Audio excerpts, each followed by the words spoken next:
talking to you. I'm talking to you. I'm talking to you. You.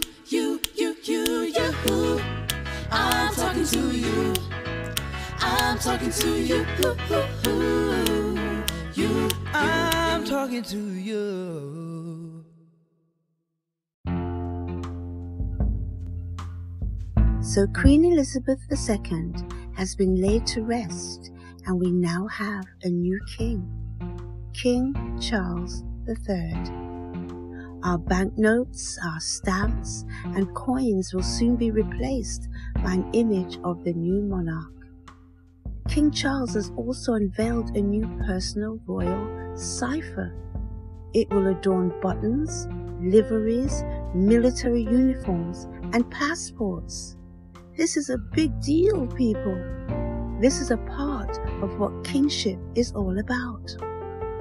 So now that the peaceful reign of the Queen is over, we have Commonwealth countries demanding treasures to be returned to them that were taken through Great Britain's conquests. But this is the nature of earthly kingdom dominion. I've just this evening finished watching The Hobbits, the Battle of the Five Armies. Boy, oh boy, was it bloody. There were the kingdom of elves, the kingdom of dwarves, the kingdom of men. I think we had these goblins on the dark side. I love watching fights between good and evil. Obviously, where the good overcomes the evil. Kingdoms are about their king and war. The king takes over and dominates. Being a king comes with great responsibility. The subjects, they pledge allegiance to the king. They follow the king.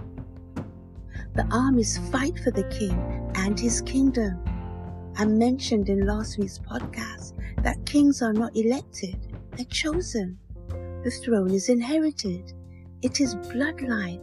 You have to destroy the whole bloodline to get rid of that kingdom.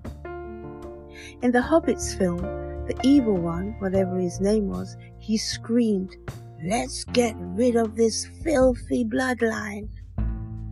You see, Jesus on trial before Pilate said, if his kingdom was of this world, his army would fight for him. Jesus is the bloodline of King David and will inherit his throne at his second coming as King of Kings and Lord of Lords. This truth is much more exciting than Lord of the Rings and the Hobbit fantasy. This is the plan and the will of God, that his kingdom come to earth. Kingdoms come and kingdoms go, but the kingdom of God will be established on earth forever.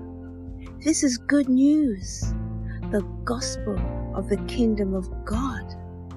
He said, seek first the kingdom of God.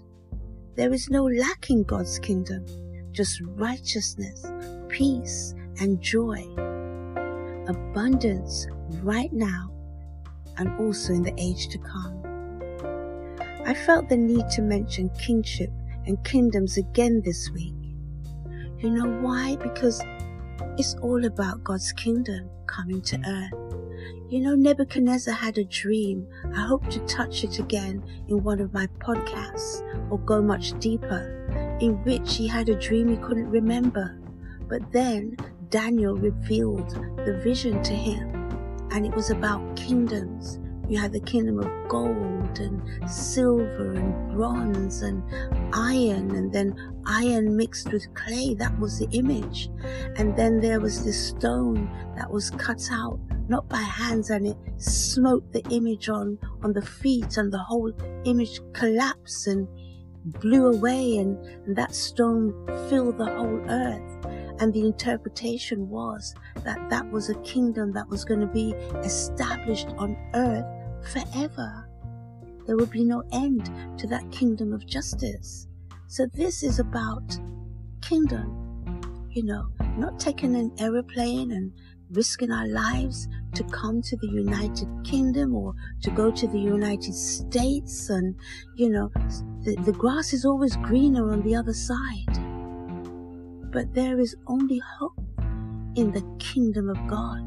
That's where we're going to find peace, security right now and in the ages to come. I hope that makes sense to us all. So hopefully next week, I'm going to begin the conversation about our identity. So, be blessed.